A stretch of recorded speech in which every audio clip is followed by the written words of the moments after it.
Jay, welcome back to the McInnes Marketing Minute. How are you? Doing well? Enjoying the sun? It'd be better if you hadn't have stolen my cup and I have no coffee. Cheers to that. Stolen your cup and the last bit of coffee. But today is a good day. It's been a successful day. That's it. Welcome back, everyone. And today we are going to discuss how a hot detached market equals a condo boom. We've talked about this before. Yeah, but 2 years ago? It's always been kind of in passing. And so we've never actually dedicated a focused amount of time to it. So I think we need to bring the light to the people as real estate is cyclical. And 17 months ago we did this, specifically. It's an astounding memory you may have. That's it. But yes, so I think it's no hiding it to anyone. Everybody knows the detached market is doing insanely good year over year. Looking at home benchmark pricing for detached houses, that's increased 7.2% across Greater Vancouver, not just in Vancouver, across the whole spectrum. And it doesn't show signs of slowing down right now. Would you agree? Definitely agree. And even a lot of price points up in that housing market, not just the entry level. As you move up from that entry level too, we're getting a lot of activity rushing up, not to the highest points, of course.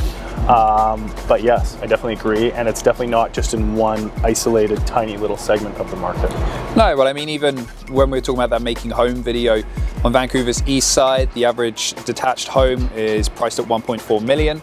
So going by the figures that were released by local authorities, 2.5% of the city's population can afford that. The market is still getting hotter. Then we look on the flip side of the coin and we take a look at condos. What's going on? Different story. A lot more, there's a lot more inventory, but there's a lot more, we'll call it hesitation to jump at this point. People have, we could say that they're paralyzed by options even. Well, yeah. There's people looking, watching the market. Pricing for money or interest rates has gone down, as we all know. So that's kind of put more buying power into the pockets of buyers, and there's more inventory in specific markets. So there's a lot of eyes out there willing, able, and waiting to jump in, I think. Whereas you're getting a lot more pressure in that detached housing market, more wide spectrum. Yeah, there's a lot more inventory on there. There's a lot of stale inventory as well that has just been building upon building upon building their days on market. And yeah, there's more inventory than there is demand. So essentially there's more coming to market than there are people to buy. So very opposite sides. So how exactly are we talking about a condo boom in this? Well, that's where we need to start looking at the process that a buyer will go through when they decide that they want to buy. So step one, numero uno. I'm just hitting you with all levels of Spanish this past 6 months. Just go. You said hola once and now you said uno once. Hardly. I think in the past month I've hit you with. Nonetheless, anyway, so of course, when you look at coming to the market and you're looking to buy something, let's say you're looking at a detached house, you will ask yourself, can we afford those prices? I think there's also, to second this that. wasn't a point to further talk upon, but no, please feel free. As an FYI, most of our videos are 5 minutes, but we add in the Jay McInnes rambling, and that's why last week's video was 16. Insight. Not only pricing, but are we wanting to? So there's a bigger process than just can we now afford to buy a house, assuming that everyone is going to go down that road. So I think now, as prices are doing what they're doing, as you're about to get into in more detail, a big question of why do we want to buy a house is being a lot more focused on. I think it's a natural progression for a lot. I don't think just domestic people, but all over the world, I'm assuming that progression is a lot of people grew up in houses, so they want to end up in a house. So there's the progression of and the kind of an end picture of I'm going to be living in my own house. Okay, so there's a big part of the process. Okay, keep going. So you're saying people love houses? Yes, but there's newsflash: people love houses. Phenomenal 2 minutes wasted there. Nonetheless, can we afford this? 1, yes, we can. Fantastic. We're going to move forward and purchase. 2, no, we cannot. So we're going to move on to step 2. Is the value out of the city there for myself or us as a family? So this is when people then decide, can we look at moving, say, out of the city? And value is not just monetary wise. I mean, speaking as somebody who did opt to that route, You know, can your lifestyle be matched over there? Whether that's school for the children, close to amenities, more affordability, a community, various different aspects which are going to be individual to each specific buyer. Back to my point, it's not just price. There we go. Lifestyle. Do we need to be in that house if it's going to take us out of our realm of life now? Is it worth getting into with the sacrifices we're going to need to do? Sacrifices being, could be money, time, commute, blah, blah, blah. Yeah. So as we already mentioned at the start, home prices are not just increasing in Vancouver, or detached housing prices are not just increasing in Vancouver, but across greater Vancouver as well. So whether you're moving from Vancouver to Maple Ridge, to Port Coquitlam, it's likely you're going to see the prices increase for the detached housing. Yeah, of course, there will be a price difference between a house in Vancouver versus Maple Ridge, but they're showing the same trajectory. And a little in contrast to our last video of the overall numbers look good, but once you hammer down, they're not all the same. Yep.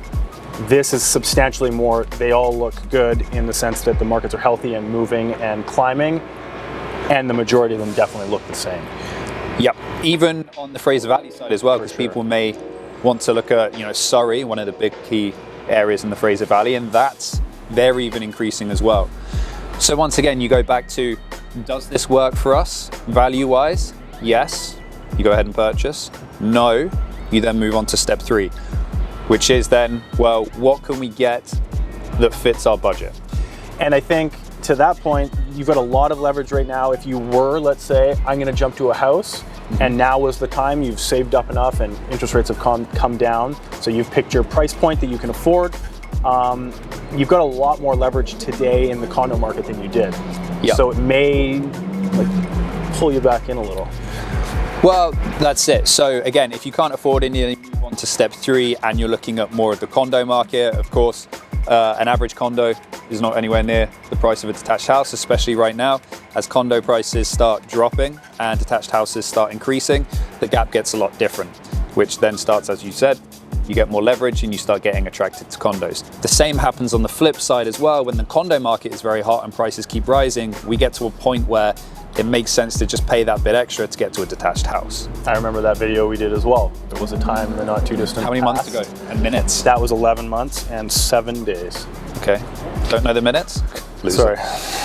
But yeah, so we're seeing that pressure up top. We'll call it the condo market here and the house here, and the pressure is up there. So if you want to get into that, there's still that big jump for the most part from condo to house. If you can avoid that jump, you've got a lot of leverage right now. Yeah, so as the detached market starts becoming less obtainable, people are forced to look at more attached homes, so condos, townhouses, especially when you have the leverage there building up as well. And so naturally that's the kind of progression which works out as cyclical. The big caveat to this being is this process doesn't happen overnight. So I think you'd agree with me, while the detached market is getting hotter, the condo market is also getting softer.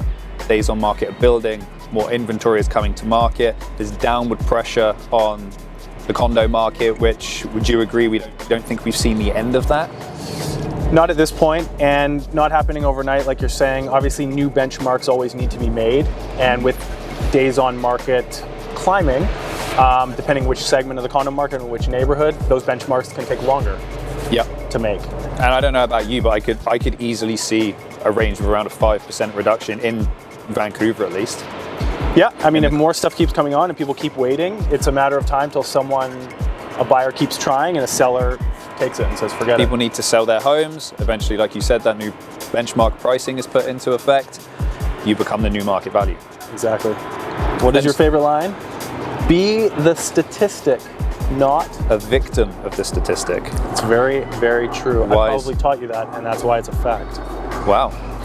So needless to say, guys, is because real estate is cyclical, condos and townhouses, attached homes overall, will come back up and it will eventually cause a boom.